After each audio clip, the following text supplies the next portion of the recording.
The movie begins in a kingdom called Malale, where thousands of animals of all kinds lived in perfect harmony.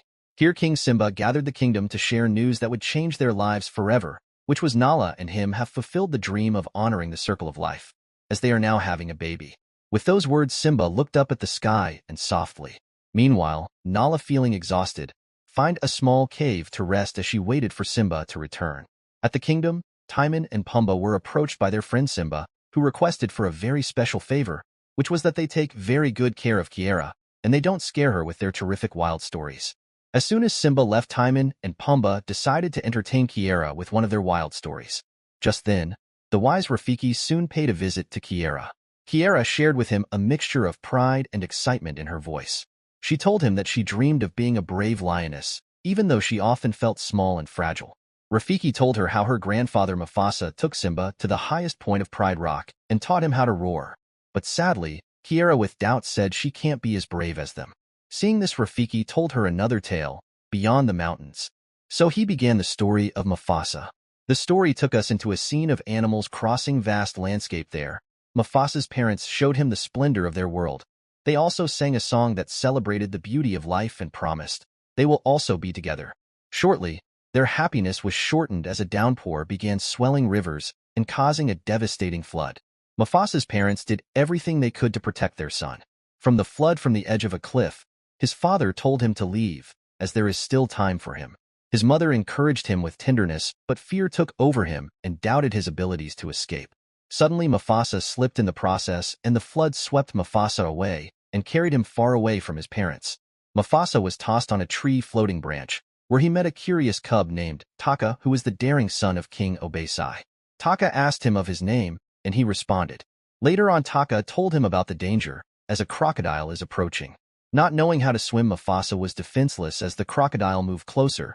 Taka tried to help, but not successful. Suddenly, Taka's mother showed up and confronted the crocodile, saving both Mufasa and Taka. However, Sa scolded Taka about talking to strangers and insisted they leave Mufasa alone, stating King Obesai will never accept a stranger in their kingdom. Taka felt pity on Mufasa and pleaded with his mother to take him along with them. Moved by Mufasa's explanation, Sa accepted and took Mufasa along with them to the kingdom. Now in their kingdom, King Obesai stood on his stance, insisting they cannot take or accept a stranger into their pride, as blood is their only bond that matters, saying Taka is the future king and they must protect the bloodline. Mufasa's name seemed to bother Obesai deeply. The name means king, and he, Obesai, is the only king here, and Taka will be his successor. Obesai then proposed a competition. If Mufasa loses, he will kill, but if Mufasa wins, he will stay. So they prepared for the race. Both aware of the stakes and with determination, they started the race, but it quickly became clear that Mufasa was weak. With lack of food slows him down. Seeing this slowness, Taka felt for Mufasa while running side by side. Taka silently told him about his secret of wanting a brother. Mufasa was stunned by this, but suddenly Taka made an unimagined choice by slowing down, allowing Mufasa to win the race. Obesai was so frustrated with anger as he witnessed his son's defeat, letting a stranger beat him in a common race. With disappointment, he upheld the agreement, saying Mufasa can stay but will live with the lioness, and he must not go near Taka. However, this does not bother Taka, as both Mufasa and Taka began to explore the kingdom as they both sang together, declaring that they are brothers. Time passed and they grew into young lions, but their mischievous spirit remained unchanged, and rumors reached Obesai about their behaviors. When Taka expressed his desire to join Mufasa to his father, but he stopped him, saying he must stay with him by his side and learn to be a leader. Meanwhile, Mufasa was learning his skills under Sa guidance. Sa had taken the Mufasa under her wing, teaching him hunting techniques. Later on, Mufasa developed an overwhelming sense of smell, a talent Sa considered unique. Mufasa also shared his innermost thoughts about how Obesai will never accept him because he is not his blood, and he will always be an outsider to King Obesai. Sa replied him that no matter where Mufasa comes from, he is a family, and this is also his home. With those words, Rafiki's tale returned to the present. Timon and Pumbaa interrupted with joy, saying Mufasa was just like them, a true wandered. But Kiera was annoyed by their lack of respect, silenced them with a gesture, allowing Rafiki to continue his tale. Unknowing to them, Taka was watching in secret, while in anger towards his brother and Sa. Suddenly, in the shadows, white lion specters of the desert moved closer to attack. The scene shattered as the white lions emerged from their hiding. Without hesitation, Mufasa quickly in action to protect Sa. The fight was brutal and fierce, but from a distance. Taka watched in fright, wanting to help but couldn't in fear. He chose to run away, leaving his mother and MUFASA alone. MUFASA's bravery managed to defeat one of the white lions, saving Sa's life. They returned to their kingdom. Sa summarized their encounter they faced with those white lions, and if MUFASA hadn't been there, she wouldn't be alive. Her words stirred worries among the pride, but MUFASA quickly interrupted with a firm voice of warning to everyone that those lions are a day journey from here, and they will come back to attack as they have to prepare. Obeisai quickly didn't agree with MUFASA.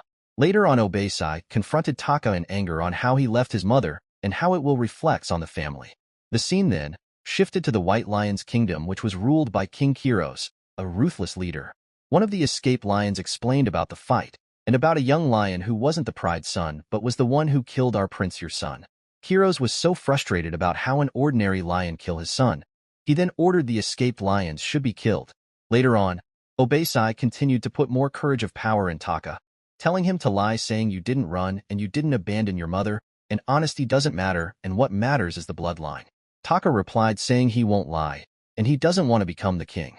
Meanwhile, the scouts returned with a grave impression that what MUFASA said was true. Obeisai, faced with threat and determined to protect his lineage, made a brave decision. He sent his son away to start a new life, ordering MUFASA to follow him as a protector.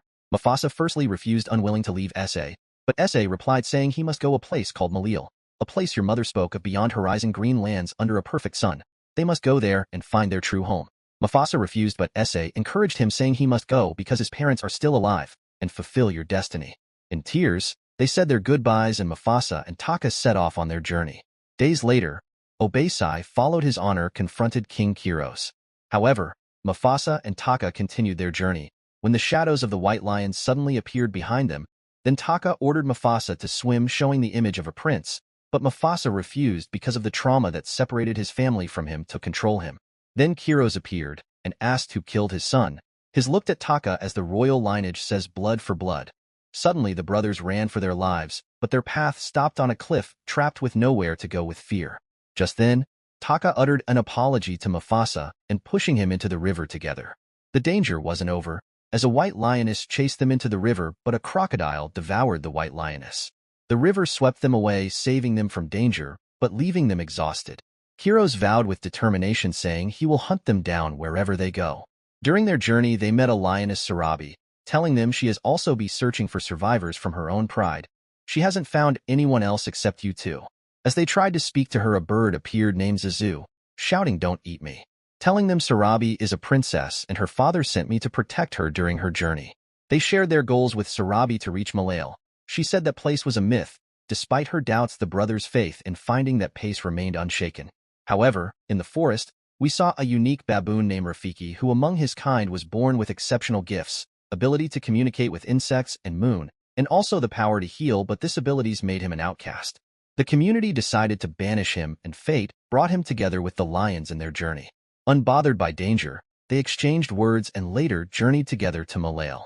Later on, Rafiki shared his wisdom with MUFASA, who confessed his fears not just about the rivers, but also of his dreams where he felt his parents' presence. Rafiki then reassured him that he will always feel their presence by hearing his mother's voice because it's guiding you. Next morning, they continued their journey, and through his keen of smell assured his group that they will soon find food. Not long they picked up a scent of an animal's, encouraged they pressed on in their journey. As they crossed the valley, Rafiki warned of a persistent danger, about their footpaths being followed by KIROS. Later on, Taka asked MUFASA about his feelings for Sarabi. MUFASA then told him to ask about her homeland and about the kinds of flowers she loved. Then Taka approached Sarabi and improvised, saying she smelled like a duck flower, and their conversation started flowing but suddenly interrupted by Zulu, saying the white lions has arrived. MUFASA then tried to convince nearby elephants to help them fight.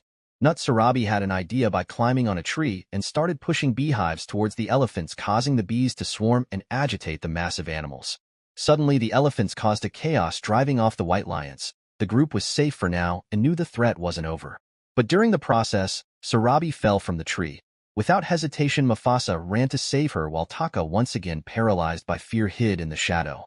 When everything settled, Rafiki healed Sarabi injuries. After much effort, she woke.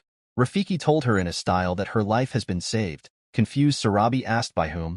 Then MUFASA told her it was Taka that saved her. Taka, surprised by the lie, and accepted it in silence. Later on, Taka thanked MUFASA. In the morning, Mufasa devised a plan. If they want to reach Malale in time, they must ensure the white lions cannot track them. Then Zazu volunteered to fly in circles to clear their footpaths. For the first time, the white lions lost their trail. Zazu returned with the news, allowing the group to finally rest. That evening, Sarabi met with Mufasa quietly, whispered that she knew it was Mufasa who saved her and not Taka, saying one day he will become a king. He tried to deflect her words, but later responded with a smile. Unknowing to them, Taka listened from the shadows, frustrated with jealousy, saying he had no brother anymore. During the process of running, he fell, and leading him face to face with King KIROS. Driven by disappointment, Taka betrayed his brother by saying it was Mufasa who killed your son, and he will also lead you to him. The next morning, Taka rejoined the group, acting as if nothing happened. He thanked Mufasa for everything and secretly left marks on the ground for the white lions to their location. After a long and stressed journey, they finally arrived at Malale, a true paradise filled with abundant water, green plants, and great wildlife. Rafiki found a tree he had been seeing in his dreams, and told Mufasa that he always see a brother standing here in his visions. As soon as they were celebrating, King KIROS approached with his pride. He revealed the truth that it was Taka who had led them here. Mufasa refused to believe, but Taka confirmed it was true because Sarabi chose him. KIROS, consumed by rage, sought vengeance for his son's death. Then Mufasa roared loudly, calling all the animals' attention, saying he must be an outsider, but he must fight for Malale, and together they must all protect it. The other animals unite with Mufasa to face the threat. During the battle, Mufasa fought with KIROS as Taka watched from above. Later on, KIROS defeated Mufasa, and as KIROS decided to deliver the final blow on Mufasa, Taka heard his mother's voice saying his moment to be a hero would come. Moved by this, Taka intervened and saved Mufasa. However, Rafiki used his wisdom to manipulate the ground, guiding the other animals to safety. During the brutal battle, a flood emerged despite the flow of waters. KIROS pursued Mufasa, and their fight continued underwater. Then suddenly a massive rock dislodged and Mufasa struck KIROS, and the rock crushed and killed KIROS. After the flood reduced and the sun broke through the cave entrance, illuminating Mufasa standing tall, humbled, and victorious. Rafiki moved closer to him and proclaimed him the Lion King of Malale. Then suddenly Mufasa's mother appeared, alive with joy of emotion. The two reunite, and she confessed his father has passed away.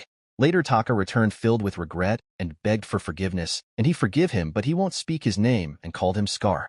And Scar, filled with silent rage, walked away with eyes filled with hatred.